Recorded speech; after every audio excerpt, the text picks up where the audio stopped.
Welcome back to LCS Countdown. Well, we're not far off from another chapter in the Cloud9 versus TSM rivalry. Two teams who have faced off in high-stakes matches a few times before, you could say. Yeah, I think the history is something you have to look at with these two organizations. They have 9 of 15 titles in the entire LCS between them. TSM does have the advantage in that category, but when you look at head-to-head, which is the game wins, C9 has more game wins over TSM. In head-to-head playoffs win, it bounces back to TSM. And then at Worlds appearances, it is tied 7-7, but C9 wasn't an organization for 2 of those, whereas TSM has actually missed Worlds the last 2 times. And so the fact that they're fighting over the 1 remaining spot right now is so crazy. And not just having missed Worlds in the last 2 times, but TSM is consistently in the shadow of C9's international performances. Despite domestic success, C9 always shows up internationally, and TSM missing Worlds a 3rd time will not only be detrimental for just attending Worlds and their standing in the North American League, but the fact that C9 gets to echo their results in Worlds even further just makes the discrepancy between the two even larger. Our 2 most internationally experienced teams. It makes it a wild thought to think, Mark, as you said, that one of them will not be representing North America this year, and this best of 5 that lays before us will be the one that decides it. So let's talk. I mean, because we've seen glimpses of C9 from spring, and most people coming into summer would have said C9 against anyone in playoffs is an easy 3-0 in the direction of Cloud9, and now it's a very different landscape in front of us. Yeah, I mean, Cloud9 is really reliant on Blaber and Blaber's ability to aggressively make plays. And for this whole split, he's been pretty correct about his engages. This is a time where TL is split top and bot, and he forces an engage on Aatrox and ends up winning them the fight. But here they have the champions to follow, and they have the lead to go this aggressive. And this is just last week against FlyQuest, where it looks kind of dire. Blaber almost dies, but he returns the engage by flash kicking, and this dedicates them into a team fight. But look at these champions. We're looking at an Ezreal, we're looking at an Yuumi, and these champions are trying to follow up on this flash kick from Blaber. These plays are aggressive and they're needed for their success, but Cloud9 needs the champions like Kalista, like the roaming champions from Nisqy that can actually engage in these fights and make them successful.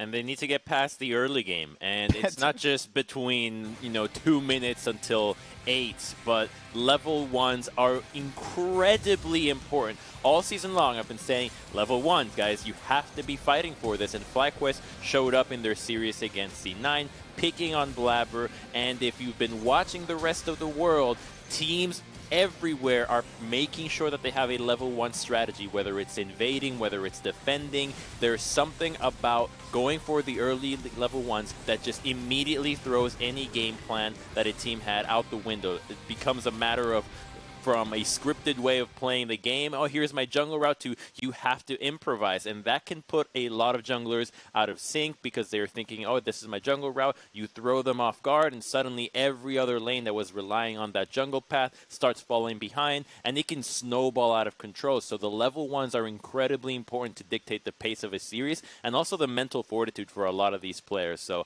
I really need to see C9 having improved drastically in that department, since they were the ones that were doing the best level 1s in the regular season. They know how to do it. They just haven't done so. Yeah, we've seen them do it before, so we know they can get back to that state. It's just a matter of whether or not they have done so. Another thing I want to touch on, though, is something that you actually called out and pointed to probably there, the champions that Nisqy is finding himself on, and now he's very much returning to that role as a facilitator, as it's what Cloud9 needs.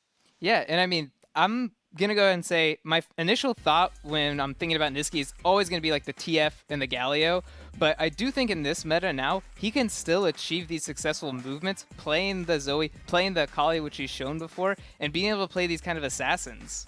Yeah, it's worth noting that the champions with red highlights around their boxes are things that were banned versus the player, and this is only playoff champ pool. And I think this is where I'm looking now, because Bjergsen has been such a monster in playoffs, executing on a number of different champions, as well as getting more banned against him. And it's a question of what is he going to pull out, whereas for Nisqy, he's going to be playing a facilitator. And some of these are even shared, like the TF. And so if I'm watching the series, I'm really curious of what C9 are going to do, and also what TSM are going to do. Are they going to try and pinch Nisqy's pool? take some pickaways, ban a couple of his best champs out, and force him onto something new?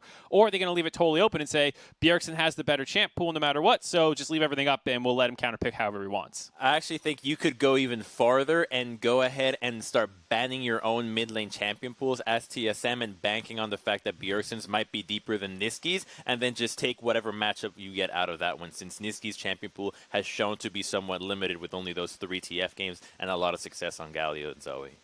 Yeah, if that graphic represents anything, it represents how much larger Bjergsen's pool is than Nisqy's at this moment. And we've seen that Bjergsen can absorb up to 5 target bans per pick and ban phase. So that's quite a bit of leniency that he allows for his team there when it comes to drafting. But let's hop to another lane here, Broken Blade. I want to talk about Broken Blade versus Licorice again. This is a matchup that we've talked about in the past, just as these guys have kind of come up together in the LCS across from each other. And out of spring, again, would have been called far in favor of Licorice, but now looks a lot closer. And, Broken Blade was huge in the Golden Guardian series. He had a monster Renekton performance to actually help them win that series. And both of them are great at carries. You do see the Malphite in there, and they've got the Ornn, and both players can play tanks, but I think they're both at home on carries. And if you're watching LPL, people are playing Fiora Camille, in top lane in the finals. This is the kind of stuff that I hope to see out of these two players because that's what they're most at home at. And it can generate huge advantages and warp the map and how it's playing when you're willing to play volatile carry versus carry matchups. And so I hope we get to see some of that because both of them have monstrous champion pools and a lot of them are shared. So you might see, people takeaways, flipping matchups over the course of the series. His champion pool being carries is really fitting at this time when you have a TSM that is playing not Caitlyn, but more utility-focused ADs, whether it's your Sennas or your Ashes in the bottom lane, as you can now play weak side, bot side, and make sure that Broken Blade is playing on the carries. That actually also enables Broken Blade to have a Zillion behind him, so Bjergsen can pick Zillion as long as Broken Blade is carrying, and when he has champions like the Vladimir against the Shen, so Aurelius against Cannons, he's got matchups that can legitimately just take over games if you just give them the time. So I think that he's going to be a really important player as he was in the wins against Golden Guardians. Probably, I'm really curious how this, though, interacts with the bottom side of the map, particularly in the case of Cloud9, where last week against DG, it was the bot side that kind of stepped up with a little bit more agency in the game. Yeah, so this was really important because against the FlyQuest series, we just saw them pick Ezreal Yuumi 4 times, so it was kind of worrying that they just didn't know what to pick in bot lane. And the Ezreal Yuumi, it wasn't the worst thing in the world, but it really didn't lend to the compliments of like C9's actual strengths. So in the EG series, they kind of went back into this Kalista kind of mode, and they actually find themselves getting these engages, and they're actually able to make a lot more map impact that we're used to seeing. They can stack Drakes again, they can make these invades plays, and potentially even fight 2v2 bot lane. So I really hope we get a repeat of that today and see a much more aggressive bot lane with some agency. Aggressive and where the Caitlyn lies as well. I think both teams have shown that they're very happy to ban it on blue side, which is just saying we don't play this champion and we're going to sacrifice a ban. So every team that can figure out how to play Caitlyn will have an advantage in the draft just from being able to free up a ban. So I think this series really comes down to if you play Caitlyn, you now have a free ban that has been available, but the teams in the semifinals did not give us that. So I want to believe the 280 carries that'll be on the Rift today can play Caitlyn. I want to believe that. So hopefully they'll prove it to us today. I mean, they can. I have my theories. Yeah. I mean, Doublelift, I'm not so sure, but Zven, I have a nice story that goes behind my theory behind Zven not picking Caitlyn. So gather around. I would really like your full attention during this lovely story. Okay. We're going to go back to the wondrous time of 2015 Season 5 Worlds, where Kalista and Jinx were the meta picks. And we had a player named Zven, or Niels at the time, who wasn't picking either of these. So at Worlds, I was talking to his coach, and I was like, hey, why aren't you guys playing Jinx? He goes, I don't know, Jinx is really broken, but I can't convince my player to play it. Can you speak to him? So I go, oh, of course. I just have such a great relationship with Zven, or Niels at the time. So I go, hey, man, why aren't you playing this broken pick when it's a teamfight meta and your team has the identity of being successful in teamfights? And he basically told me that Jinx is not a playmaker. It's going to require everyone to play forward on his team, and he just has to follow up. This was like not his style, and that's honestly what Caitlyn is. She's not a playmaker, and right now he's picking the Kalista, so I think he's just not tending towards it because he wants to be able to make those plays. And that's my theory of Zven not playing Caitlyn. Okay. And then you have to end that story. I think you remember he played Jinx later that week. Yeah, you played Jinx later. But I'm not going to credit that to me. I'm just saying I spoke to him, and the point of the story is I talked to Sven about You got into his mind. You understand his philosophies. I'm just saying that I think he can pick up the Caitlyn, too. If he can pick up the Jinx, he'll pick up the Caitlyn. It's so dominant right now.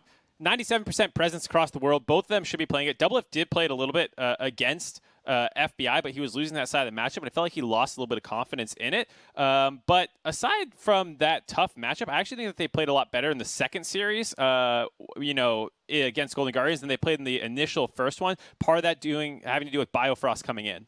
Yeah. Well, all right, well, let's talk about this squad who's going up against Zven and Vulcan today. I mean, the laning phase was definitely what we were looking out to improve from the Golden Guardian series. The fact that they held on to what they quoted as their strongest opponent in the tournament in FBI and Huhi should just mean that they're going to be even stronger against a Zven and a Vulcan that have been moved away from those laning dominant champions as to more of playmaking. Now, when you say playmaking, that doesn't mean that you actually don't get to dominate the laning phase, because you can start getting a lot more kill pressure. So if the game is picked in the bot, if the bot lane champions are what both teams want to play, C9 could very easily be playing a way where you're just tower diving, you're getting a lot of kills, but not so much about those CS leads. So I think they're going to prioritize a lot more pressure than Doublelift and Bio, who will still be looking to survive as they're still recovering from what must have been a very brutal series against Golden Guardians. Well, that's our take on this best of 5, but ahead of his Worlds qualifying match, we heard from Coach Parth on today's best of 5. Best of 5 with a reverse sweep, you definitely feel happy. Because biggest thing for a team is to be able to have the grit and the experience to be able to come back when you're down. That's like the mark of a truly great team, to always be in the fight, whichever game you're playing or whichever set you're playing. So you don't really get a lot of experience doing that in the regular season since it's best of 1. But in a best of 5 series, you definitely see over like the course of like one set or even through the tournament who like the better and more experienced players are going into Worlds. I think the C9 series is going to be pretty close, in my opinion. I think Zven has stepped up a lot as their primary carry, and even Blaber has kind of found his footing again after the midseason. And I think those are like the 2 key strengths that Cloud9 has. I think for us, obviously, Bjergsen's been playing really well, and we've kind of had to change our identity as a team a couple of times towards the end of the split. So I think when we explored using 2 supports this split, we saw that each of them had kind of distinct strengths and weaknesses. Biofrost obviously has played with the team and Doublelift for a long time, so there's kind of that pre-built synergy and trust there. And he also has a lot of experience in like playoff matches for the last few years. Treats is also like a really great player, both mechanically and what he brings to the team in like a leadership role. And so I think we can be flexible in terms of what we need during the series and how the series is looking for like which support we want to put in. Obviously, this is the match that qualifies you to Worlds, so I think it is probably the most important match of the playoffs. That being said, I don't think that we treat this match any differently. We definitely take it one series at a time, and right now our goal is set on Cloud9. I really think that the team that's more willing to take risks and go aggressive and be more explosive is going to come out ahead. Both of our teams, in contrast to teams like TL and FlyQuest, who kind of play slow, methodical games, our teams are more scrappy and explosive. And so whoever is more confident, more willing to kind of go the extra mile is going to be able to take the series. You heard it there from Parth himself. They're looking at this as the most important series for them in our post-season. So with the stakes set, I want to know from the 3 of you, who you think is going to take the series in the end and be the 3rd team to represent North America at the World Championship. All 3 of you are going with Cloud9 in 3-2 fashion. Yeah, I mean, I thought someone would have taken the TSM side. Nice. I think it's a very close series, which I think is why all of us are 3-2. These teams have both been very volatile. We've seen them win and lose in playoffs, and they've looked very different in those wins and losses. So I could easily just see who steps up to his Broken Blade have a monstrous performance. You know, it's going to come down to a lot of individual play. Yeah, I agree with Mark. I think it's going to be very close. I do think the kicker for TSM is Cloud9 has not shown so much adaptation. They do seem pretty stubborn in draft right now. Yeah. So if TSM does take a win here, it's going to be because they adapt and adjust throughout the series and are able to take that 5th game. But again, I think it's more C9 favored. Look, to me, the happiest thing I see here is 3-2. All 5 games, that's what I want for all of the fans at home. It's time to hand it off to Captain Flowers and Kobe for Game 1 of Cloud9 versus TSM. We're at a spot at the LCS right now where there's 4 teams left. All 4 of these teams look like they can take a series off of any of the other 3. FlyQuest, they came in 2nd place back in spring, but that was Cloud9 split. And now we see a situation where FlyQuest is challenging that upper echelon. Power of Evil coming in from the side. They sent Cloud9 to the losers bracket. Again, Nobody was expecting that. every single time. This is their chance. Team Liquid is coming off of a 9th place finish. But if Team Liquid goes the distance, that 9th place finish is a blip on the radar. This becomes 5 championships in 3 years. Team Liquid versus FlyQuest. Over the ball goes Ignar. Click, click, boom. A battle at the top between the 2 hottest teams in the LCS. Oh my goodness. 2 teams, 1 spot in the grand finals. Monster is deleted by Bjergsen and Impact. Team Liquid looking so clean. It always somehow comes back to Cloud9 and TSM. One of the biggest rivalries in League of Legends. Cloud9, this is a team who stood alone back in spring. The LCS was them and 9 other teams who didn't matter. A team that looked unstoppable now has to really grit their teeth and show us what they're made of. Oh my word. Because they're not just going up against any opponent, they are going up against the one team that has shut them down in so many playoffs in the past.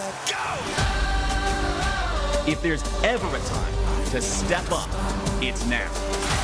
That Ren was enormous coming in from Zven. Oh! Cloud9 gauntlet form activated, Riv. We're talking about 2 of the most successful teams in the history of the LCS colliding From downtown. to earn that final spot at Worlds. It's do or die. Now he is. Scoops in 3. You either show up or you spend the next few months thinking about how you wish you did. Also predicting the flash. Try as they might, Cloud9 will never kill Power of Evil. A great Tempest fake into double Q. TL just running through him. Broken Blade so far. Broken Blade running over this game right now. They're going for the base. Cloud9 taking over now.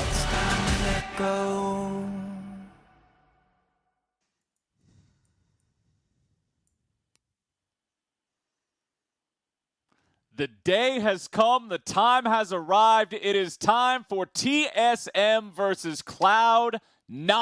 The best of 5 to decide who goes to Worlds and who sits at home and watches it on TV. My name is Clayton Captain Flowers Reigns. I am joined once again by the most dashing dude in the room, rocking his suit here for the best of 5, Mr. Sam Kobe Hartman Kinsler. I'm tired of quarantine. Get me out, Captain Flowers. Suiting up for this one, baby. The pressure is immense after the seasons for both of these teams and how different they have been. They meet here to determine the final world spot for North America. Now, so much conversation has been about picks and bans for both of these teams and the Caitlyn, and yet we see another blue side Caitlyn ban. Even though I've been spying on the solo queue accounts for all of these players, both Zven and Doublelift have put in their games on Caitlyn in solo queue. Not necessarily looking to first pick it here, though, as Cloud9 will opt for the early playmaking abilities of Sett. Yep, they're going for the set. It's Caitlyn, Nidalee, Shen, Tom Kench, Olaf, and Kalista all banned away. The TK, a little bit unusual, but a lot of those other ones we've been seeing plenty of here so far. TSM immediately going to respond with their first round rotations in the draft, being the Senna and the Twisted Fate. This has got to be then a carry top strategy from TSM. This is a change already in the Golden Guardians series. They picked Ashe every single game for Doublelift. So early picking the Senna here, giving that one away, plus that with the Twisted Fate, a play-making mid lane that wants to push and roam, signals to me that they want to put Broken Blade in a space to carry once again. They did get the reverse sweep off of a couple of those Renekton plus Nidalee combinations, but Nidalee is a key ban here for Cloud9. It's already been taken away.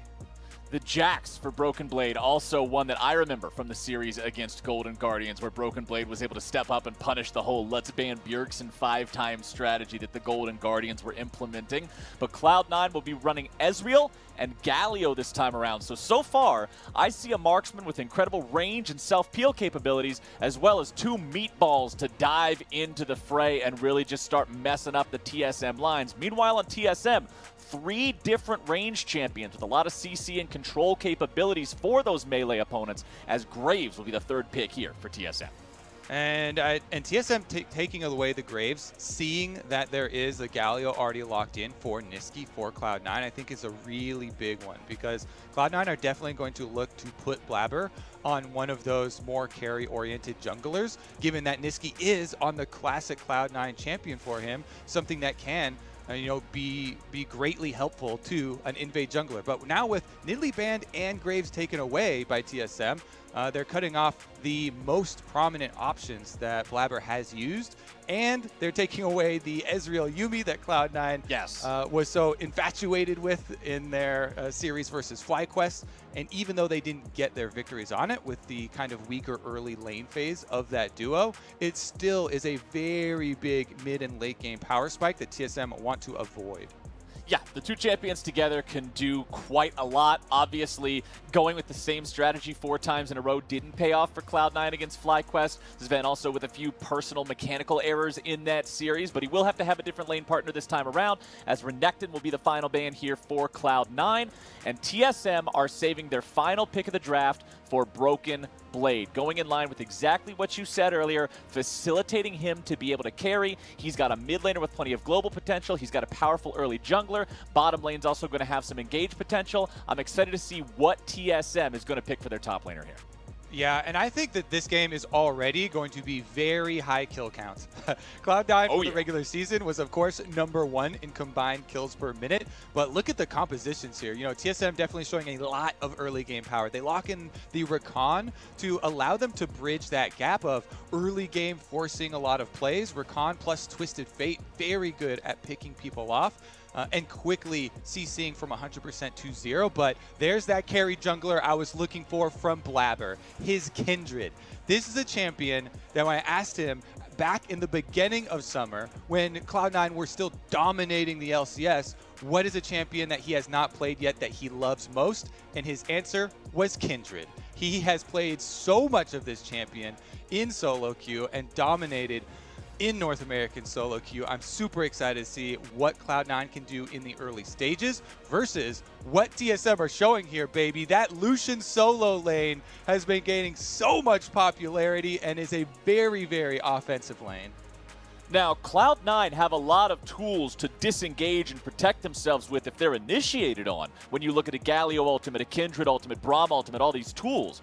But their engage options are limited, specifically against a team that is so ranged and has so much kite back potential. You've got Graves, you've got Senna, you've got Lucian, all on this same team. This TSM squad will be difficult for Cloud9 to engage on.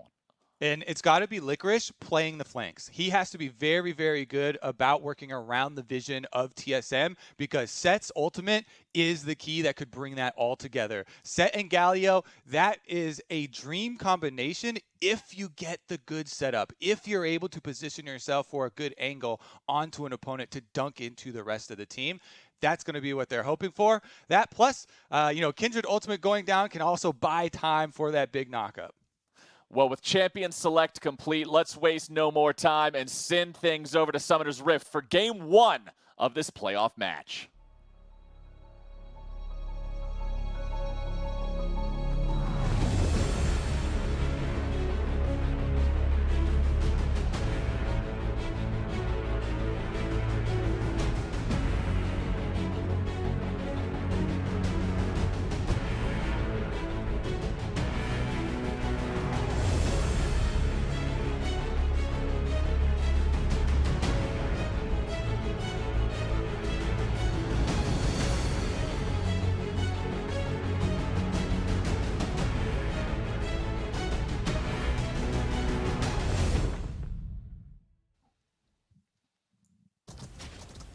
Let's do it to it. Get this series underway. A best of 5 between TSM and Cloud9 like we've seen so many times before.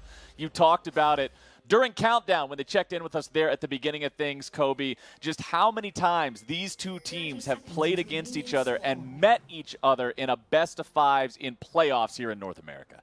It really is crazy, the history between these two teams. Ever since the beginning of the LCS, they have fought at the top of the North American competitive scene. Spica's gonna dash right into him. Oh, Spica immediately dashing over the wall. I don't know how that's gonna work out too well here. Spica is gonna be kept alive, and now Nisqy's having to run away. This is turning into a bloodbath here at level 1. First blood over to Broken Blade.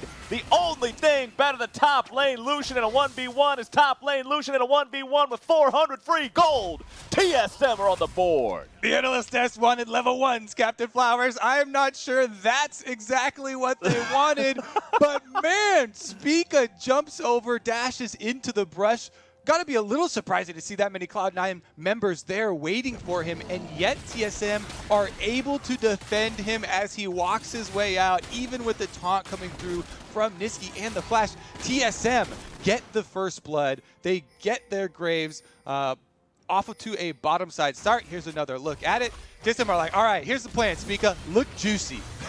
Look real juicy. He flashes there, gets caught on the other side of the taunt, but no other members of Cloud9 can contribute the rest of the damage. And even with Licorice flashing forward to follow up CC, Galio taunt into the Sett stun. Cloud9 do not get a kill. They are unable to focus down the extra member, and that will be TSM starting off the series first blood. All right, let's go ahead and take stock of what all was used in that level 1, since it sort of turned into a big old mess there as all 10 players were within 3 feet of each other. Flash from Licorice, Blaber, and Nisqy, as well as Vulcan's heal, were all expended by Cloud9. On the side of TSM, it was Flash from Broken Blade, Spica, and Bjergsen, along with Bjergsen's Ghost and the heal from Biofrost. So almost identical summoner spells used in the level 1 by both sides. Entire top half flashes plus support heals. The difference being Bjergsen's Ghost was the extra spell used there, but that is already halfway off cooldown. Does have a shorter reset timer compared to most other summoners. And the reason, Captain Flowers, why I point out before we go into the replay that Spica starts on bottom side of the map on blue buff is because of their composition and the lane matchups here. It's so important for this Lucian matchup, especially now that flashes have been blown, that Spica can clear bottom to top and had his presence there to allow Broken Blade to get the most out of that big advantage. He's making a pass towards Nisqy, but that's not going to mean much at all. Meanwhile, Blaber trying to path down towards to the bottom side of the map, just full clear on Kindred, and there's no reason for Spica to even have to worry about getting double scuttles for himself with all of his lanes pushing, and the full priority here of TSM. He's got control of the jungle. Right. You're talking about Spica needing to continue hanging out on this top side and make sure that he's allowing Broken Blade to play as aggressively as he wants. We've seen Lucian top fail in the past, and often it is because he gets collapsed on by the enemy jungler. His ally isn't able to help him the way he needs to be helped, but Spica's going to make sure that he's right there behind Broken Blade here in this game. You can see Broken Blade keeping those minions underneath Licorice's turret, and with no flash, there's no way Licorice gets anywhere close to the guy. I don't care if you're going to be able to press Q and run a little bit faster. Lucian's staying at gun's distance. Exactly. Level 1 trading flashes is definitely a huge advantage for the Lucian, considering that top lane sets do not take the Hex Flash like support sets do. Support sets can just spam out their flashes no problem, then use Hex Flash plus Nimbus Cloak combination from the brush and continually look for plays. But topside set here for Licorice for solo lane doesn't have that luxury. He requires a jungler to make those sorts of moves. Blaber could be just the man he needs to help him out here. You can see right there, without any sort of a flash, Licorice goes in. Yeah, he's fast, but he's not fast enough. Blaber will show up here just to make sure Licorice is able to shove this wave all the way in. Broken Blade cannot freeze. That means that this will reset a little bit, allow Licorice to go home, shop up a little bit here. And although the gank didn't exactly get a kill, Blaber's presence was still very much appreciated in keeping this lane playable for Licorice. Exactly. Keep my lane playable, please. So appreciated. You really need to coordinate with your jungler at the highest level of play when you're trying to control minion waves in a matchup like this where, you know, Sett would be very vulnerable without the flash. and very susceptible to those Graves ganks. Plus, just brutalization here from Broken Blade's Lucian. The solo lane Lucians, of course, all going press the attack, and you can actually tell the builds that the Lucian is going to go by whether they choose Bloodline or Overheal. And of course, the Overheal ones go for the early Blade of the Ruined King that you can see Broken Blade going for right now. Tons of early power. The Bloodline ones with the lifesteal from runes go for the more scaling options. You either go Muramana or you go with the Essence Reaver full crit build. So this time around, we are going to see Blade of the Ruined King as the rush then, based on those rune choices and the item in Broken Blade's inventory already, which honestly makes a lot of sense. You're laning against a Sett, Blade of the Ruined King will be incredibly useful in that 1v1. Also on shooting Braum and Galio and Sett all together, those 3 targets he will be mostly exposed to in a team fight. Also going to put in plenty of work there with the on-hit damage. Blaber now collects the first dragon of the game, that is Infernal Drake, over to the side of Cloud9. As bottom lane, the 2v2 gets a little bit scrappy here. Zven down to 300 HP, but not really too worried about anything else here.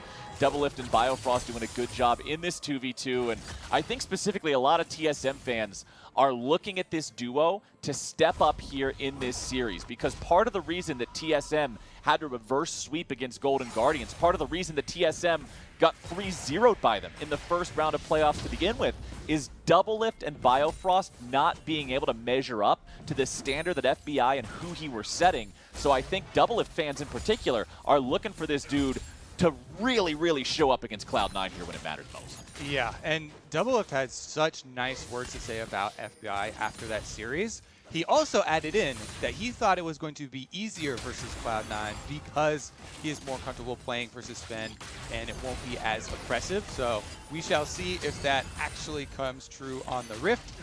Currently, both players are playing some of the champions that they have probably gotten the most flame for playing.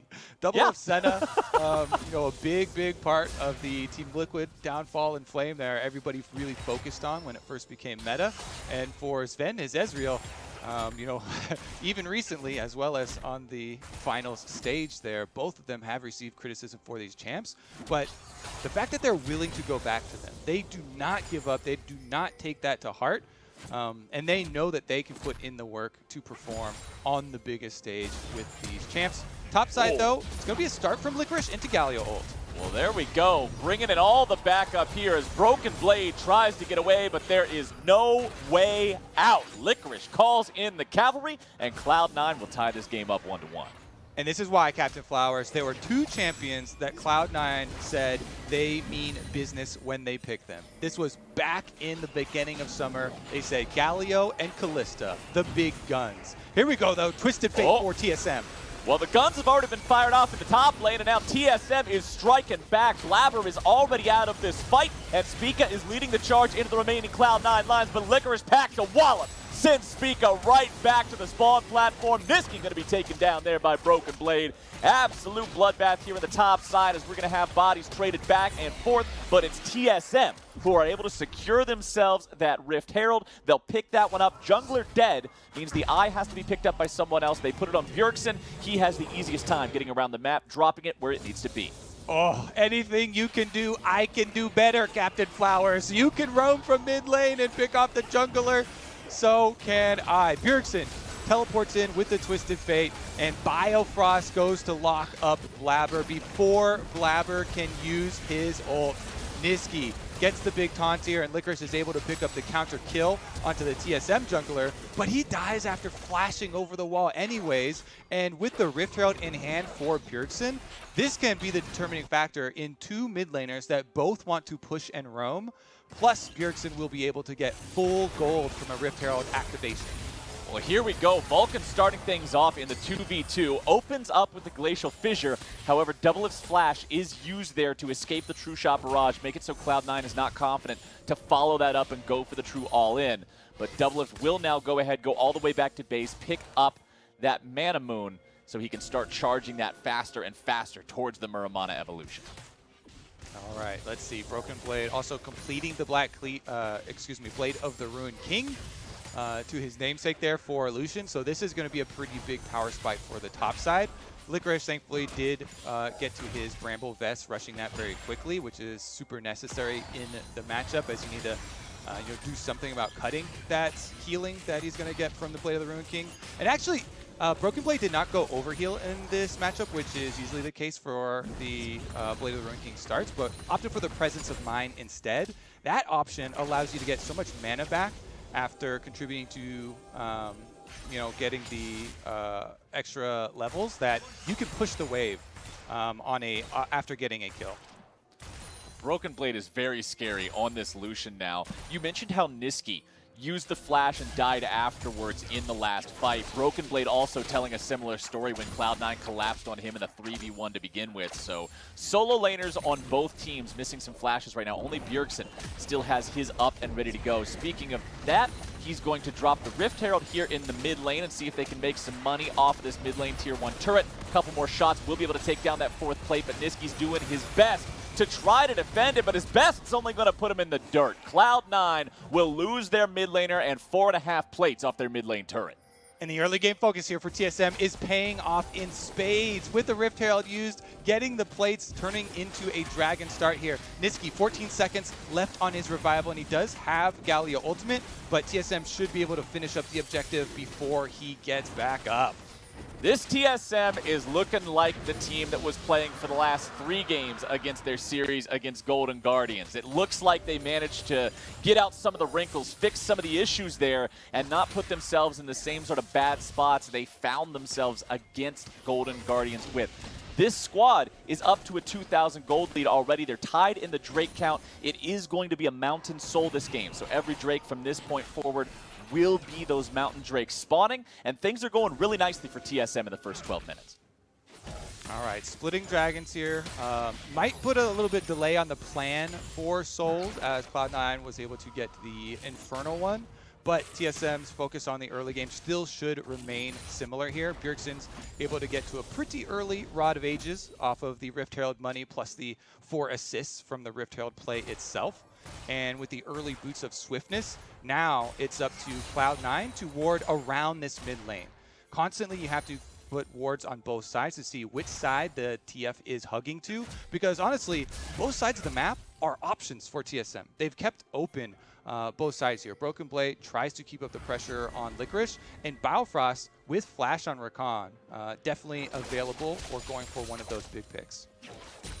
Now, looking across the board at what everybody's got to work with, I see commencing stopwatches ready to go here for both Bjergsen and Vulcan. Playmaking opportunities for both of these champions to be able to go into the thick of things and then immediately drop that aggro, be able to survive after the fact. Summoner spells, most are up. Should a fight break out soon, everybody's going to be ready with everything ready to fire there in the tank. Spica continuing to try to farm up here on this Graves. Does have 2 levels above Blaber's Kindred. Kobe, you said in Champ Select you wanted to see Blaber on one of these carry junglers. This is what people know Blaber for at his best, but being 2 levels down is not a good look. Yeah, TSM had a really good jungle start. We talked about with the pushing lane, Spica's able to get the double crab onto Blaber, and then that Rift Herald fight determines so much of this mid game as TSM were able to kill Blaber before he could get his ult off, plus getting the objective, and the focus has kept up here for TSM around the mid lane. No surprise here, there's only a tiny bit of health left on the turret. I think this is a really good macro call. They rotate Broken Blade down just for a second to make sure that they can open up this map for Bjergsen now. Level 11, you get rank 2 in your Twisted Fate ultimate, and all of a sudden, Cloud9 have to worry about the sides of the map as well. And it was right at 14 minutes. The minions literally die as the turret plate falls, and it guarantees there's no way for C9 to be able to hold that mid lane tier 1 turret. TSM is up to over 3,000 gold as an advantage. Blaber's looking to take himself a scuttle crab down here, but the fight is going to break out. Blaber continuing to chase forward. Spica on the run. Doublelift looking to get away as well. Nisqy following up. There's your taunt. There's your damage. There's your kill. Nisqy gets himself on the board. There's your counter-engage, Captain Flowers, that you point out in Champion Select. And this time around, Nisqy is able to protect the team. They also teleport down Licorice. So Sett coming down does win them the fight, get them the kill. However, it leaves your tower very vulnerable here, unprotected, and Broken Blade will be happy to clean that one up. Top lane Marksman, of course, easily able to punish anytime their lane opponent leaves the lane. There is no better feeling as a jungler than when you might have been having a rough early game. You're trying to grab a scuttle crab to get back in the game. The enemy jungler comes to contest, and what do you get? You get 3 of your boys coming down to say, no, get the hell out of here. And they make sure you get that crab. Protecting Blaber, helping him to get back in the game, equalize footing a little bit here compared to the TSM jungle. And now it's Cloud9. On to the Rift Herald here yet again. Will TSM make the rotation to stop this? Will Cloud9 even stick onto it? It looks like no. Licorice is in trouble here. Vulcan jumping in front, using the Unbreakable, trying to block this from going any further. Nisqy wants to go in. However, the taunt will be flashed away from, and that means Cloud9 has to disengage. They will not be able to chase TSM further. But so many flashes burned in this as well, and key ones at that. Now Licorice for the Sett, no flash for him. Bjergsen immediately switches over with his spellbook into the heal, and they're looking to force another fight, Flowers. Well, TSM are saying, all right, Cloud9, we dare you to show up now. C9 health bars are a little bit injured here. Half HP on the Rift Herald. Biofrost taking some damage. Nisqy going in, but he's stunned up before he's able to go all the way into the TSM health bars. Now he's got to get himself back away. Nice ulti coming out from Doublelift, finds damage onto 3. Nearly a kill coming out from Spica's collateral damage. Bjergsen continuing to deal the wild card. Stun goes through. Not going to find a whole lot just yet. Blaber taken down. Blaber gone. Means no way to contest this objective, and TSM get the 1 for 0. And we see, Flowers, why a TSM strategy like this requires so much patience. You have to focus fire down. When you're running 4 ranged champions like this, your positioning and your kiting is put right to the forefront of your team fighting. As TSM are able to evade there and then counter-engage onto Cloud9. Biofrost, of course, is the point man, trying to get anyone locked down and allowing the rest of the 4 range members then to focus somebody down for C9. That's why it's so important for Cloud9 to get these control ward flanks, have teleports in, or have their flashes up. Because if they do not lock down these ranged members, then they just get out DPS'd in the at-range fight.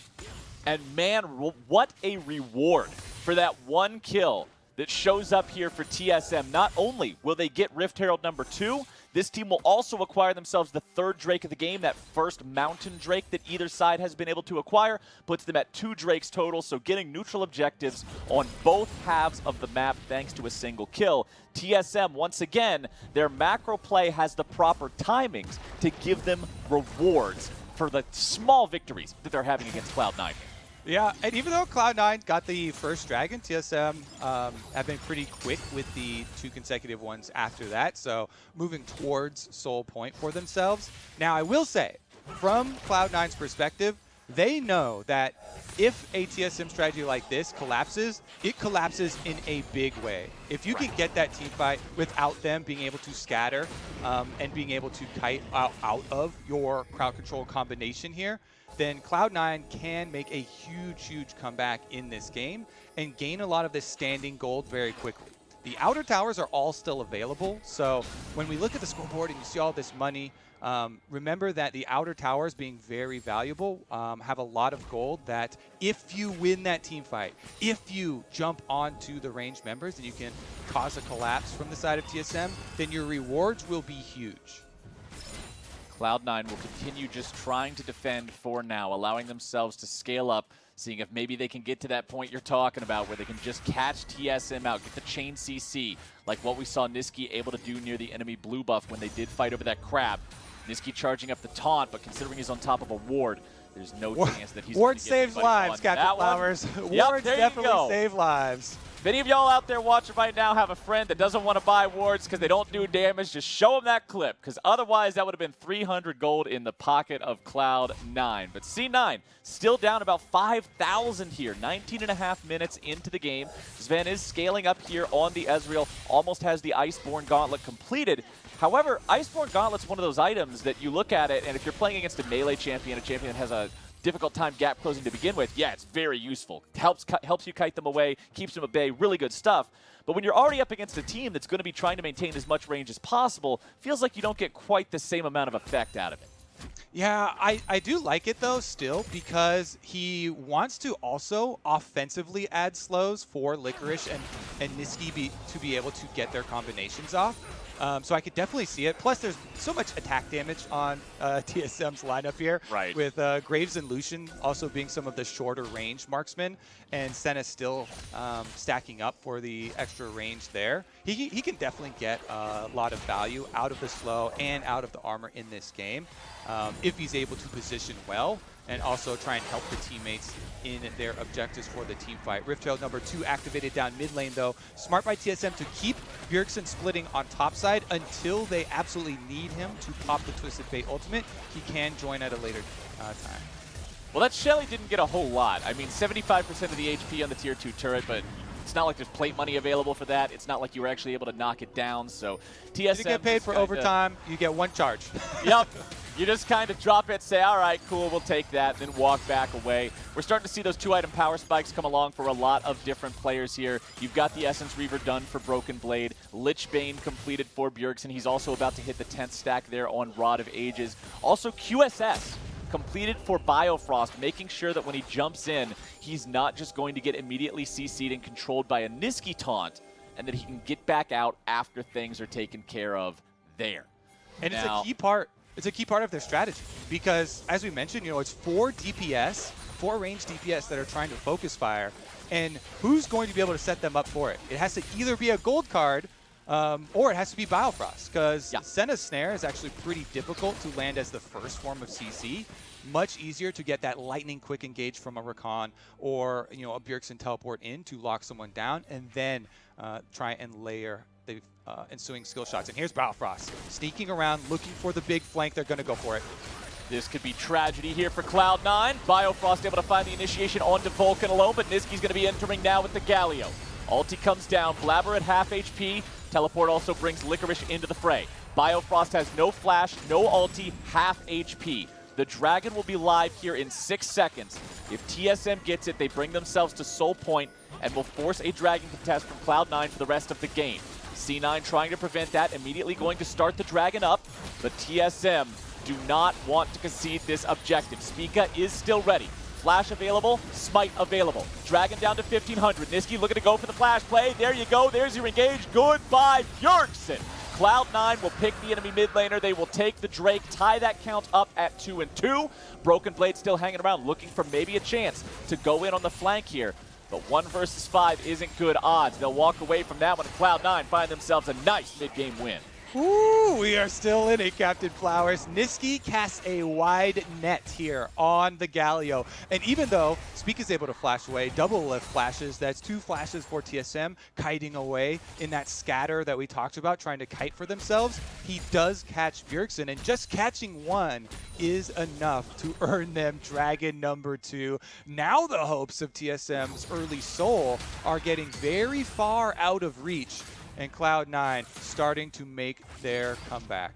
I'd say they're already gone. Earliest either one of these teams is going to be getting a soul is around 32, 33 minutes. If you're killing the Drake on spawn and you get both of them back to back, seems like a pipe dream, my friend. It's definitely going to have to be a much longer game plan than initially hoped for. I will say, so update right now on Senna, 43 stacks. Every 20, you get the extra bonus range, 25 range. So with the 43, you've gotten the extra 50 range so far. That needs to keep on going for TSM, for Doublelift, to be able to have a little bit safer time, especially in scenarios like this where now he does not have his flash. So Cloud9 keeping very, very close attention to flash timers right now. Also, do not be stingy with your gold. Buy your control wards right now. You can see 4 members do have them in inventory. Broken Blade going for the all-in here on Licorice. Used his Blade of the Ruined King. Recognized the Blade of the Ruined King had already been used by Licorice earlier. The Licorice turns things back around. Blaber has arrived. Broken Blade has committed the cardinal sin of greed, my friends. And the shutdown from Cloud9 will be money in the pocket of Blaber. But TSM, not to be caught asleep at the wheel, will take the tier 2 turret in mid lane. Cloud9, good movement here to collapse onto Broken Blade and kill him and get another of the important flashes off of TSM. Broken Blade flashing away at the end there, but getting chased down with the flash follow for Blaber is really big for them to get some gold. But on the other side from TSM, you know you have to keep playing with that offensive pressure. When Cloud9 chop off one of your pressure points, you have to get something back. And they did get the secondary turret mid. It's just that on the response, Cloud9, we talked about the standing gold and the rewards that they can get if they make these picks, if they get these kills. That is their first tower of the game that Nisqy was able to acquire.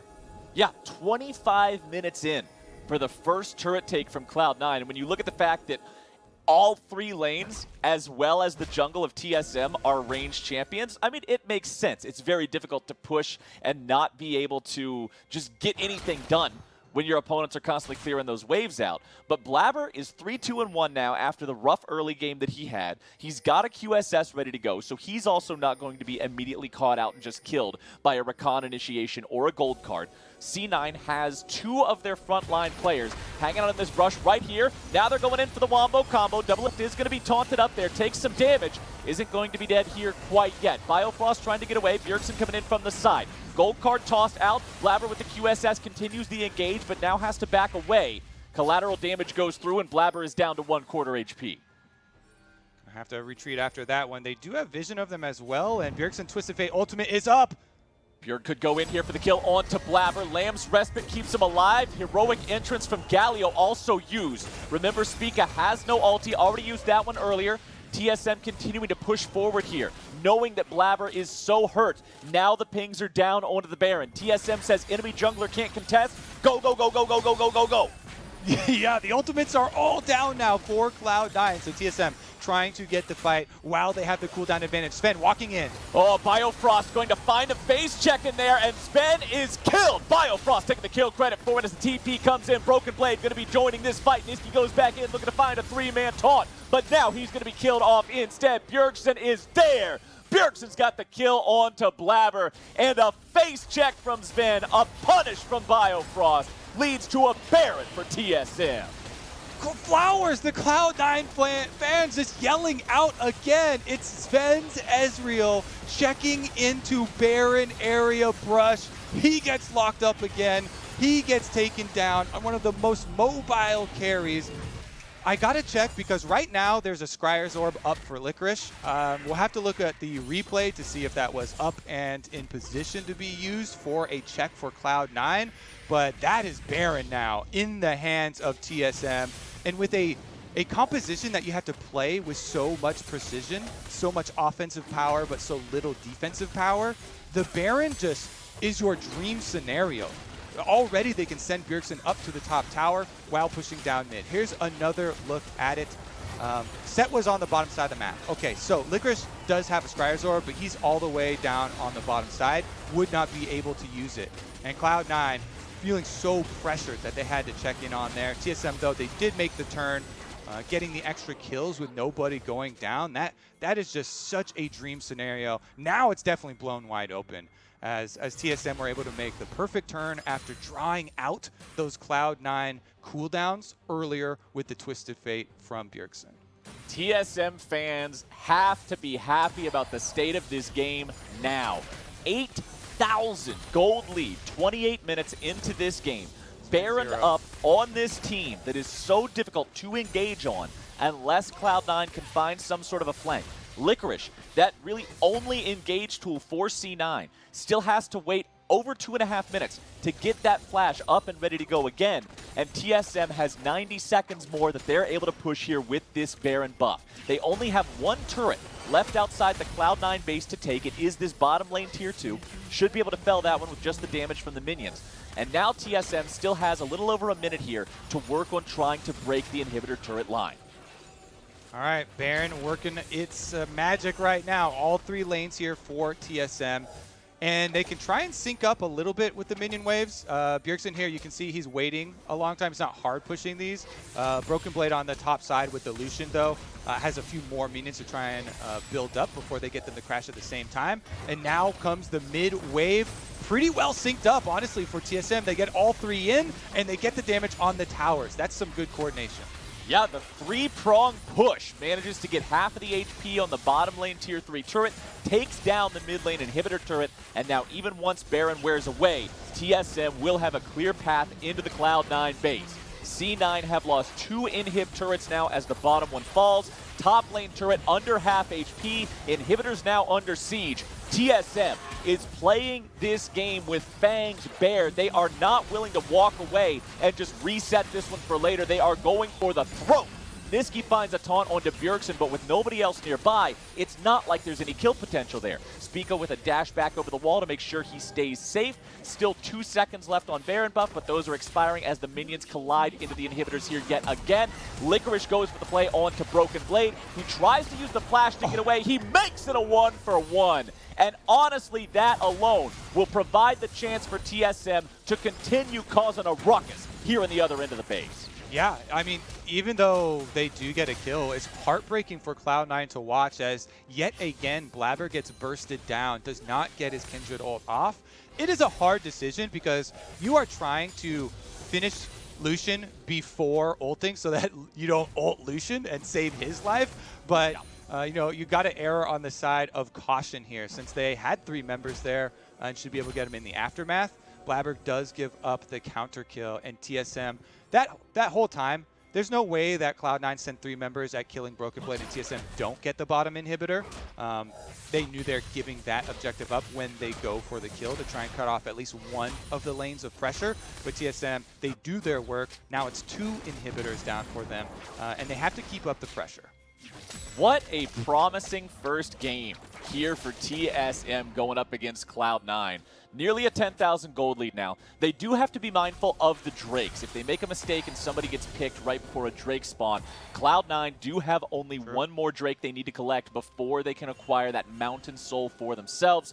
But with control over the entirety of the map right now, as long as TSM don't put themselves in a bad spot like that, they should be able to tie this Drake count up at 3-3, or just go for the end of the game. There's only 1 inhibitor left standing on the Cloud9 side. It is exposed here in the top lane, and TSM are shoving both mid and top lane up with their champions, while the bottom lane just automatically reinforces with the super minions. Licorice going for the engage here. Broken Blade going to be in some trouble. Blaber into the Lamb's Respite, keeping himself alive. Cloud9 moving in as 5, looking to make the plays, looking to grab the kills. Broken Blade is gone. Double kill over to Nisqy. Into the stasis he goes. TSM have lost 2. It is 5 alive for the side of Cloud9, and the Drake spawns in 25 seconds. Cloud9 are not done fighting yet, Clayton. They deliver the Justice Punch. They get the combo here. 2 kills for themselves and some precious time to clear their base of these pesky super minions. Now that soul that you're talking about does come up, does put the extra pressure point here, but they've got to do 2 things at this moment. Top inhibitor, they're only 1 left standing, has to be defended against Bjergsen. Meanwhile, they're going to get the soul for themselves, thinking this is the only way that they win this game if they have the Mountain Soul and they can just huddle inside their base, protecting those Nexus turrets. Blaber's the only member on Cloud9 necessary to finish off that dragon. They do get the soul, and now they have to have defense chance, Flowers. Baron has arrived, and their base has no inhibitors defending. The base is a rubble, and TSM are on to the Baron. It will be time for Cloud9 to weather another purple storm here. As you can see the wards placed down by TSM through the top side of the jungle, outside of the Cloud9 base, to be ready if C9 would try to make any sort of a move towards this. Baron is secured for the 2nd time now by TSM. They will look to end the game on this push. Mid and bottom lane inhibitors both respawning in under a minute and a half. TSM will want to take those down again, and if you're Cloud9 right now, it is all about survival for the next 2 minutes and 45 seconds. And the thing that's most annoying for Cloud9 with the situation is that their strategy revolves around Licorice finding a good flank. You know, they don't have any wards to deal with. Them losing so much early on, them being pinned up in this small area inside their base makes their options of surprising TSM very difficult. So it has to be a combination here where they try and take advantage of somebody without flash. And currently, the only one without flash on TSM is Broken Blade, and that one is coming up fairly shortly. So with the Mountain Soul as their power here, Cloud9 trying to buy time. Oh, here we go. Going for it. Blaber with the flash. Nisqy coming in from the flank as well, but he's going to be killed before he's able to do anything. Doublelift with the damage. And TSM will shut down the Cloud9 plan. Zven with the flash as the gold card is in the air to make sure he's not going to be caught out now as well. But that is such a deluge of minions here in the Cloud9 base. Lamb's Respite will keep them alive for the time being, but Blaber is down. Vulcan is limping away. Doublelift's got the kill, and Licorice, try as he might, will not do a thing. Biofrost goes into the stasis at the last minute, and TSM comes out swinging and takes game 1.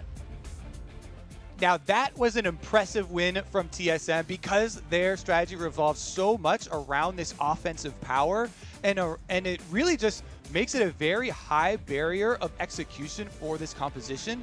You can crumble very quickly if you fail in some of these team fights, if you fail in some of these kiting situations. But they were able to use especially the Twisted Fate ultimate multiple times, also kiting away from the Galio, from the Sett multiple times, taking advantage of even when Broken Blade gets 4 members of Cloud9, killing him on one side of the map, they still use the other pushing side of the map to their advantage, getting those objectives down.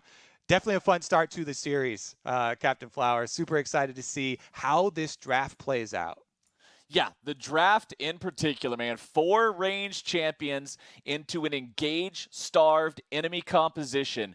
TSM knew what they were doing coming into game 1. And as you said, the barrier for execution was high, but TSM met the challenge and made game 1 an interesting one. Before we head to break, I'm going to go ahead and hand things over to Dash for a brief message from the LCS. Thank you very much, Flowers. As we go to break, I want to highlight our Final Four LCS playoff teams, who are not only giving it their all this weekend, but pushing for meaningful change off the rift. Cloud9, TSM, FlyQuest, and Team Liquid have united in the belief that Black Lives Matter and have collectively contributed $100,000 to the ACLU, which the LCS League has matched in addition to the $33,000 in donation made by teams, staff members, and the Players Association. The LCS affirms that Black Lives Matters and support Jacob Blake and his family and those who protest in Kenosha, Wisconsin, and across the U.S. Thank you to everyone who is in this fight against systemic racism and pushing towards meaningful reform. We'll be here after this.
Welcome back to the LCS. 1-0 stands the series score, and it's TSM who's got the lead.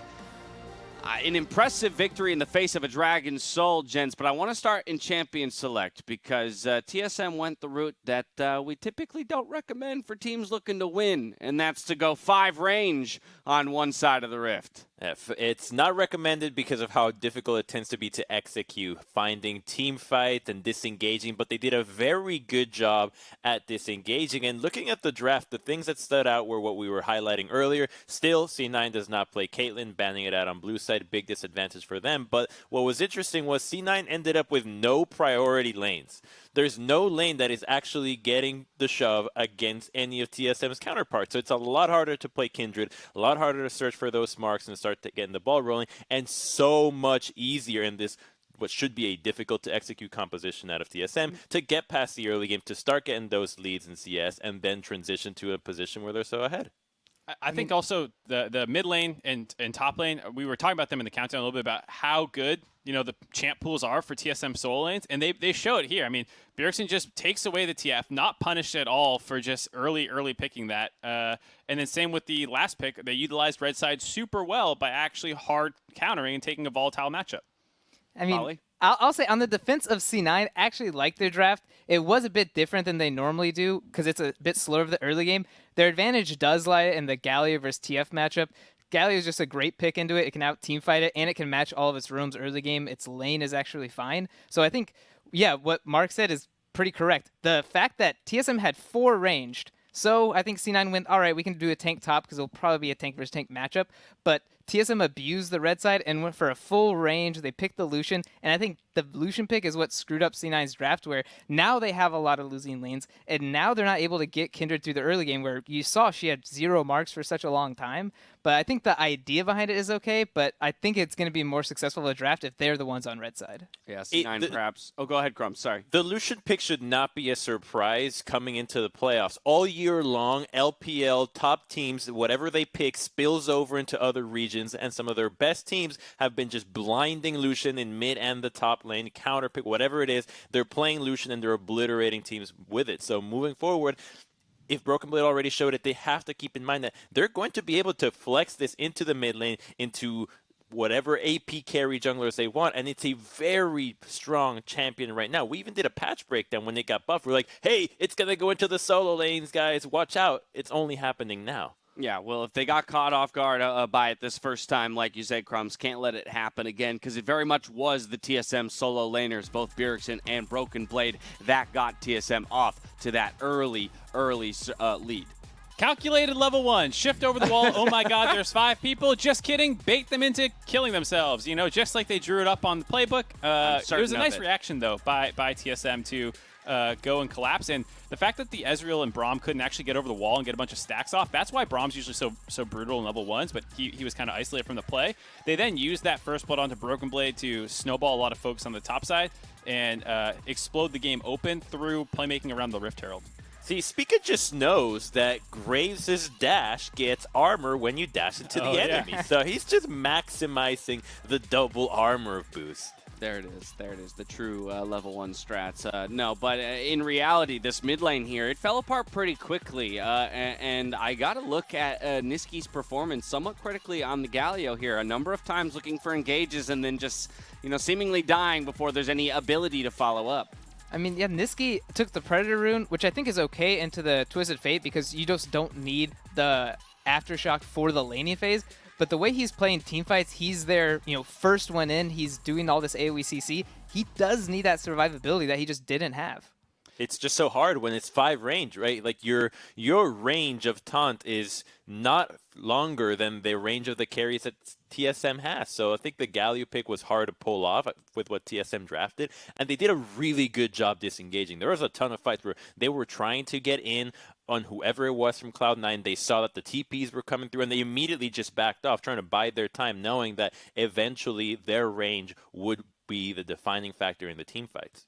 Yeah, and I mean, all this culminated in a massive 5,000 gold lead at around 20 minutes into the game, using their, basically all priority lanes, global playmaking, and executing. So that was all super impressive, and it made team fighting from then on really hard for Cloud9. Yeah, to your point, though, Crumbs, there was one fight around 14 minutes near the Drake. The best possible looking fight for Cloud9, and it only ends up being a 1-for-0 after all this work. And the TPs are really quick, and this is what's interesting about C9, which was what got them to be so dominant early. Their willingness to immediately pull the trigger. And normally this kind of play would net you more than one kill, but you commit so many ultimates and TSM sees right away what's happening. They just back off. All right, only one. We'll just give this up. And so they actually do gain a big window with which to operate and be aggressive, because now the TP's down, now the Galio global is down, so their likelihood that a solo lane is going to get picked off goes down significantly. Yeah, because now I come back to you, Mark, for fights like this one, 3-for-0 near the Baron, post 20 minutes like you talked about, way more favored towards TSM. Yeah, it's a really hard situation. You have to find a way to engage. They don't have really a primary engage like a Jarvan to go flying in with the Galio on top. And when you're funneling in, straight through here against this team with a massive lead in all range characters, they can easily hit you coming out of that choke point. And then they do have chase down as well with the global from TF. So it was a really well played comp by TSM. It's very volatile. That's one of those comps that can easily look terrible at 20 minutes if you don't have a 5k gold lead, but they executed it so well. And it raises big questions about what C9's draft is going to be, because this is what we've identified as potentially one of the weaknesses for C9 is adapting and showing us what else they have. Absolutely, and I do want to reframe towards that second game where C9 has selected the red side. But before we do that, Crumbs, got to give you the space and opportunity to correct the predictions that came out at the top of the day today. That's right. Thank you. Thank you for the space. Don't need that much of it, though. It's very simple for me. It was a TSM win. I did think TSM was actually going to come out ahead. It has nothing to do with the game one. There's email records of this being submitted. Yeah, can confirm. We had the public will never see it, though. So. I will send it. Hey, the detectives did their due diligence. The emails, yeah. Yeah, they went back and they checked the emails, and we did verify that TSM was the prediction. And so, Crumbs, looking at this second game, I want to get a little bit of a sense of why you think TSM is favored in this series and where it will be difficult for Cloud9 to strike back. I think the flexibility that the solo lanes have with the draft is so much greater than what C9 has going on for them. C9's draft seems constricted around making sure that the jungle gets going, whereas TSM, they don't really care what Spica's on. Just Spica, you do your job. Our solo lanes are going to make sure that we have priority. So because they're less gung-ho about making sure that they have a cohesive composition and the solo lanes are capable of executing this way, it looks a lot cleaner from the early game, whereas C9, who's still trying to find their stride, trying to find whatever compositions work best for them, has a much more limited champion pool and thus is not as flexible. So I think the draft advantage translates into the game, and that's what we saw already in game one. Now, probably you called out, you think Lucian and the red side for TSM played in, factored into the victory of game one. How could red side factor into the victory here for Cloud9? Well, one thing is it's going to make TSM's blind pick top lane kind of be exposed right now. They're not going to be able to get that for sure counter pick unless C9 opts for it. So the fact that we're going to have to see Broken Blade play a blind pick, and if he wants to play a carry blind pick, that's going to be much more difficult. He'll probably have to rely on the, maybe the Renekton Nidalee goes back to it again. But I think most importantly, C9 doesn't have great first picks. They're not taking the Caitlyn. They didn't learn it. So I'm fine with C9 being on red side. They get the counter pick support and they get a counter pick solo lane. I think these are the good changes that C9 finally is doing in a series. Looking for that series to tie up at 1-1. We're stepping away. We'll be right here, though, for game two, right after this. Welcome to Assist of the Day, presented by State Farm. Flashy plays aren't always reserved for offensive moves, as He shows us how to turn a fight with perfectly timed defense. Pops, Broken Blade's in there, a flash shield, He tries to keep alive, and he frickin' does it! What a team fight there. Golden Guardians get 2 kills and they get out. FBI refuses to die.